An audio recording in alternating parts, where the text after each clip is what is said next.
गुजरात से पूर्णिमा बहन जी कहती है, मैं जब मधुबन दोबारा बाबा से मिलने सरला दीदी के साथ आई तो उसी समय अपने जीवन में एक नया अनुभव पाया। पहली मुलाकात में बाबा से माँ बाप के रूप में प्यार मिला था। जब दूसरी मुलाकात हुई तो बाबा बाप के साथ साथ टीचर, सद्गुरु और धर्मराज भी है। ये भी अनुभव हुआ। सुबह की क्लास में बाबा की मुरली धर्मराज की शिक्षाओं से भरी थी। बाबा ने कहा कि ये इंद्र की सभा है, जहाँ परियां अर्थात पवित्र आत्माएं ही बाबा के सामने बैठ सकती है।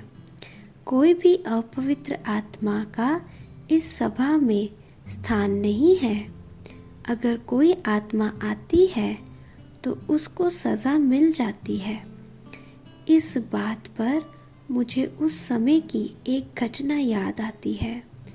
क्लास के बाद हम नाश्ता कर अपने कमरे में गए तो मेरा छोटा भाई भाइयों के कमरे की ओर से दौड़ता आ रहा था। उसने दीदी से कहा कि आपके साथ आया हुआ एक भाई खटिया पर लेटा हुआ है और हाथ पांव पटक पटक कर चिल्ला रहा है और कह रहा है, बाबा मुझे माफ़ करो, मेरे से सहन नहीं हो रहा है। बाबा मुझे माफ़ करो, मेरे से सहन नहीं हो रहा है। हम अपने कमरे से बाहर आते ही विश्व किशोर भाऊ से मिले। उनको लेकर उस भाई के कमरे में गए।